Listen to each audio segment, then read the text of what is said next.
तो कैसे हैं आप लोग। स्वागत है आपका नेज फिजिक्स में। आज हम स्टार्ट करने जा रहे हैं एक बहुत ही इंपॉर्टेंट चैप्टर जो ना बस क्लास 11th बल्कि आने वाले सभी चैप्टर्स के पॉइंट ऑफ व्यू से काफ़ी इंपॉर्टेंट होने वाला है।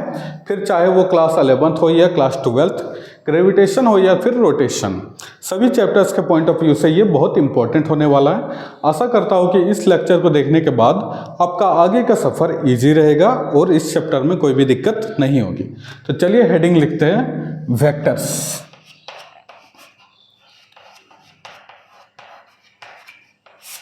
अब वेक्टर्स को स्टार्ट करने से पहले हम ये समझ लेते हैं कि फिजिकल क्वांटिटी किसे कहते हैं। फिजिकल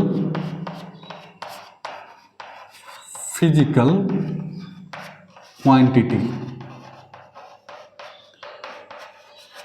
तो फिजिकल क्वांटिटी किसे कहेंगे? हर वो चीज जिसे हम मेजर्ड कर सके उसे हम बोलते हैं फिजिकल क्वांटिटी। हर वो चीज जिसे हम मेजर्ड कर सके उसे हम बोलते हैं फिजिकल क्वांटिटी। जैसे ये चौक, तो इस चौक का लेंथ हम मेजर कर सकते हैं, तो ये चौक, इस चौक का जो लेंथ होगा ये हो जाएगा फिजिकल क्वांटिटी। फोर्स हम लगा रहे हैं तो वो हमारा क्या हो जाएगा? Physical quantity. इस चौक का वेट हम मेजर कर सकते हैं तो ये भी क्या हो जाएगा? Physical quantity. हर वो चीज जिसे हम मेजर कर सकते हैं उसे बोलते हैं फिजिकल क्वांटिटी। तो फिजिकल क्वांटिटी क्या हो जाएगा? Which can be measured. ठीक है। अब on the basis of their addition के बेसिस पे फिजिकल क्वांटिटीज को दो पार्ट्स में बांटा गया है। कौन कौन से? तो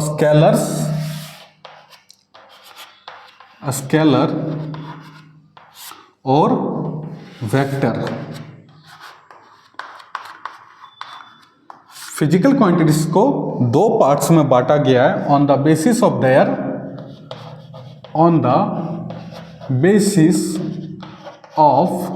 देयर एडिशन।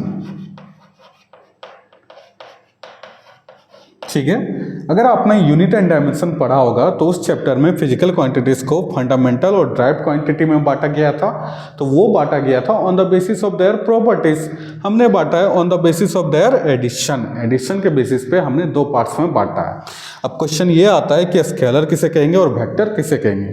तो वैसा फिजिकल क्वांटिटी जिसके पास सिर्फ मैग्नीट्यूड हो और डायरेक्शन ना हो उसे हम बोलते हैं स्केलर्स। और वैसा फिजिकल क्वांटिटी जिसके पास मैग्नीट्यूड हो और उसके साथ साथ डायरेक्शन भी हो उसे हम बोलते हैं वेक्टर्स। जैसे फोर्स, तो फोर्स के पास मैग्नीट्यूड है और डायरेक्शन भी है कि हम किस डायरेक्शन में फोर्स लगा रहे हैं, तो ये हो जाएगा वेक्टर। फिर हो गया डिस्टेंस को डायरेक्शन से कोई लेना देना नहीं, वो सिर्फ टोटल पाथ लेंथ होता है, तो वो हमारा हो जाएगा स्केलर। मास क्या हो जाएगा हमारा? स्केलर, क्योंकि उसको डायरेक्शन से कोई लेना देना नहीं। ठीक है। तो स्केलर्स क्या हो जाएगा? जिसके पास सिर्फ मैग्नीट्यूड हो और डायरेक्शन ना हो उसे हम क्या बोलेंगे? Scalar quantity. इसका एग्जांपल में हम लिख सकते हैं डिस्टेंस,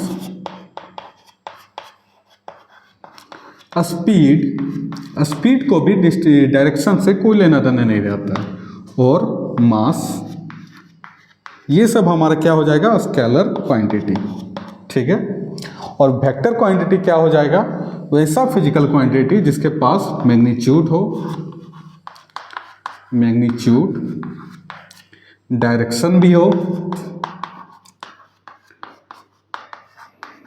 उसे हम बोलेंगे वेक्टर क्वांटिटी। तो लेकिन कुछ फिजिकल क्वांटिटी ऐसे होते हैं जिसके पास मैग्नीट्यूड हो और डायरेक्शन भी हो, फिर भी वो स्केलर क्वांटिटी होता है। ऐसा इसलिए, जैसे एग्जांपल में हम ले सकते हैं एक्सेप्शन में इलेक्ट्रिक करंट के पास मैग्नीट्यूड भी है और डायरेक्शन भी है, फिर भी वो स्केलर क्वांटिटी है। ऐसा इसलिए क्योंकि वो वेक्टर लॉ ऑफ एडिशन को फॉलो नहीं करता है। Vector law of addition, vectors का एक अपना लॉ है एडिशन का, जिसे हम बोलते हैं वेक्टर्स लॉ ऑफ एडिशन। जैसे अगर मैं एग्जांपल बताऊं तो ये हमारा 3 और 4, इन दोनों का अगर हमने ऐड करना है तो मेरे पास, अगर हम इस तरह से ऐड करेंगे तो आंसर आएगा 7। इस तरह से अगर हम ऐड करेंगे, इधर 3 है इधर 4 है, तो हमारा आंसर आ जाएगा 1। अगर हम इस तरह से ऐड करेंगे, इधर 3 इधर 4, तो आंसर आ जाएगा हमारा 5। तो इस तरह से जो ऐड होता है उसे हम बोलते हैं vector law of addition, vector addition. ठीक है। अगर हम वेक्टर्स का एग्जांपल बोले, वेक्टर्स का एग्जांपल क्या हो जाएगा? डिस्प्लेसमेंट। डिस्प्लेसमेंट को डायरेक्शन से लेना देना है, क्योंकि इनिशियल डिस्टेंस बिटवीन इनिशियल और फाइनल पॉइंट के बीच का डिस्टेंस ही डिस्प्लेसमेंट कहलाता है। फोर्स, वेलोसिटी, ये सब हमारा क्या हो जाएगा? वेक्टर्स। ठीक है। अब हमारे मन में ये क्वेश्चन आता है, एक क्वेश्चन आता है कि हमें वेक्टर्स की क्या जरूरत पड़ गई? Why we need vectors. Question क्या आता है हमारे मन में? वाई वी नीड वेक्टर्स, या तो फिर वेक्टर्स हमें क्या देता है जो स्केलर क्वांटिटी नहीं देता है? क्या जरूरी है हमें डायरेक्शन बताना? तो अगर मैं इसे एक एग्जांपल से समझाऊं, ये एक आदमी है, इसका नाम हम ले लेते हैं राम। राम को एक शॉप जाना है, वहाँ से इसको मिठाई की दुकान, मिठाई खरीदना है। शॉप है यहाँ पे, ठीक है। चौराहा से 100 मीटर की दूरी पे शॉप है। अगर मैं राम से कहूँ कि तुम सीधे चल जाओ, आगे एक चौराहा मिलेगा, उस चौराहा से 100 मीटर की दूरी पे तुम्हें दुकान मिल जाएगी। तो ये सीधे आएगा, चौराहा मिलेगा। अब इसके पास 3 रास्ते, किधर जाएगा, इधर जाएगा, इधर जाएगा, इधर आएगा, तो ये कंफ्यूज हो जाएगा। लेकिन इसके जगह अगर मैं इससे बोलूँ कि सीधे चल जाओ, आगे एक चौराहा मिलेगा, उस चौराहा से 100 मीटर राइट की दूरी पे तुम्हें शॉप मिल जाएगा, तो ये सीधे आएगा, सीधे चौराहा पे आएगा और चौराहा से 100 मीटर राइट की तरफ मुड़ जाएगा और इसे आसानी से दुकान मिल जाएगी। तो वेक्टर्स जो है वो हमें कंप्लीट इंफॉर्मेशन देता है किसी भी फिजिकल क्वांटिटीज का। हमने शुरू में क्या किया था? डायरेक्शन नहीं बताया था, तो इसको कंप्लीट इंफॉर्मेशन नहीं मिला। अगर एक और एग्जांपल ले, इसका वेलोसिटी शुरू में 0 है, ठीक है, तो ये इसको हम किस डायरेक्शन में वेलोसिटी देंगे? इधर की तरफ या तो फिर इधर की तरफ, कि ये दुकान पहुंच जाएगा। अगर हम इधर की तरफ दे देंगे तो ये तो कभी भी दुकान नहीं पहुंचेगा। तो डायरेक्शन मैटर करता है, ठीक है। और हमें वेक्टर्स क्या देता है? Vectors gives complete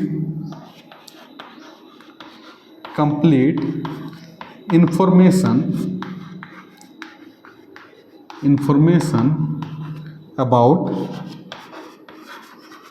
physical quantity। ठीक है।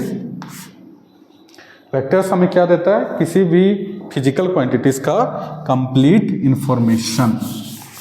फिर आता है रिप्रेजेंटेशन ऑफ वेक्टर्स।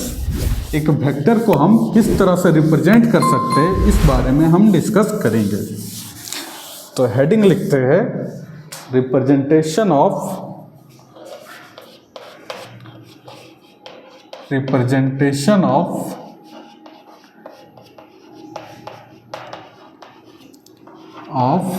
वेक्टर्स। एक वेक्टर के पास 2 चीजें होती हैं, कौन कौन सी? तो पहला होता है मैग्नीट्यूड, ठीक है, और दूसरा होता है डायरेक्शन।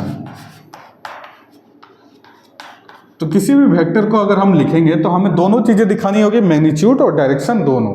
जो पहला मेथड है किसी भी वेक्टर को रिप्रेजेंट करने का, वो होता है पिक्टोरियल मेथड। पिक्टोरियल मतलब चित्र बना के, पिक्टोरियल मेथड। इसमें हम क्या करते हैं कि एक स्ट्रेट लाइन लेते हैं और उस स्ट्रेट लाइन में एरो लगा देते हैं। इस तरह से हम किसी भी वेक्टर को रिप्रेजेंट कर सकते हैं, ठीक है। रिप्रेजेंट बाय ए स्ट्रेट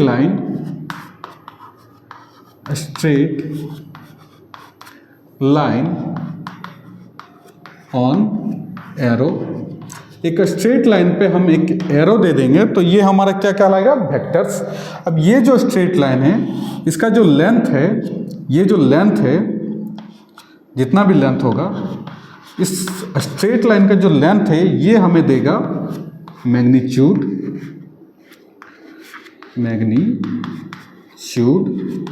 और ये जो एरो है ये हमें देगा डायरेक्शन।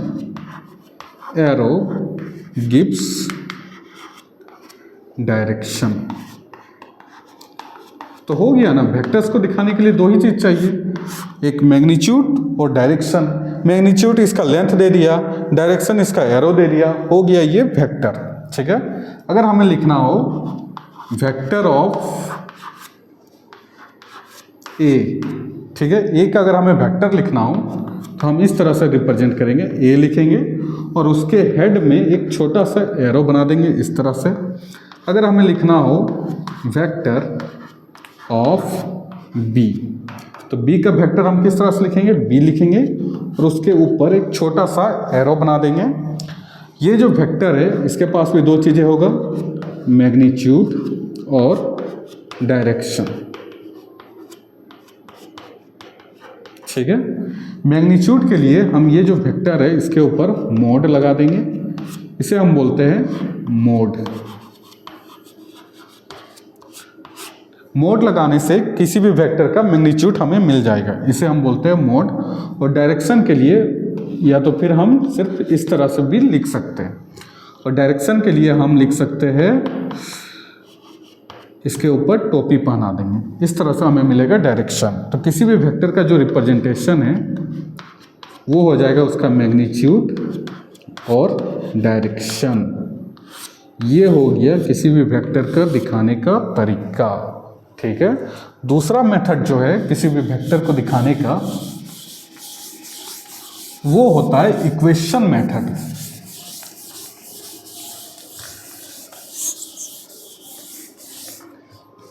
दूसरा जो तरीका होता है वो होता है इक्वेशन मेथड।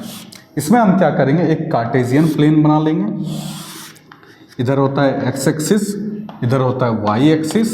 यहाँ पे मेरे पास एक वेक्टर है, इस वेक्टर का नाम हम ले लेते हैं ए वेक्टर। ठीक है, अब ए वेक्टर को हमें दिखाना है इक्वेशन के फॉर्म में, तो हम किस तरह से लिखेंगे, ये यहाँ से यहाँ तक x डिस्टेंस चला है और ये डिस्टेंस हमारा हो जाएगा y। ठीक है, ये जो वेक्टर है इसका magnitude in x direction plus a का मैग्नीट्यूड इन y डायरेक्शन। इस तरह से हम किसी भी वेक्टर को रिप्रेजेंट कर सकते हैं, ए का मैग्नीट्यूड इन एक्स डायरेक्शन और ए का मैग्नीट्यूड इन वाई डायरेक्शन। यहाँ से यहाँ तक ये हमारा वेक्टर है, तो पहले हम यहाँ से यहाँ तक जाएंगे, फिर यहाँ से यहाँ तक जाएंगे। इस तरह से हम किसी भी वेक्टर को रिप्रेजेंट करते हैं। तो हम लिख सकते हैं जो एक्स डायरेक्शन में चलता है उसे हम बोल देंगे ए एक्स, और डायरेक्शन दिखाने के लिए हम एक आई कैप, ये हमारा है एक्स डायरेक्शन हमें डिनोट करता है। फिर हम लिखेंगे ए वाई जे कैप, जे कैप हमें क्या बता रहा है, वाई डायरेक्शन। फिर अगर हमारे पास जेड डायरेक्शन भी रहेगा तो हम लिख सकते हैं ए जेड और के कैप, जहाँ पे आई जे और के हमें डायरेक्शन बता रहा है एक्स वाई और जेड का, कि ये एक्स में है, ये वाई में है और ये जेड में है। अगर हम इसका मैग्नीट्यूड निकालेंगे, मैग्नीट्यूड ऑफ ए वेक्टर, तो इसका जो फॉर्मूला होता है वो होता है अंडर रूट ए एक्स स्क्वायर प्लस ए वाई स्क्वायर प्लस ए जेड स्क्वायर।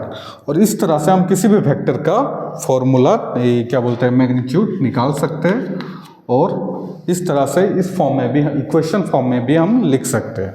तो आज के लिए इतना ही।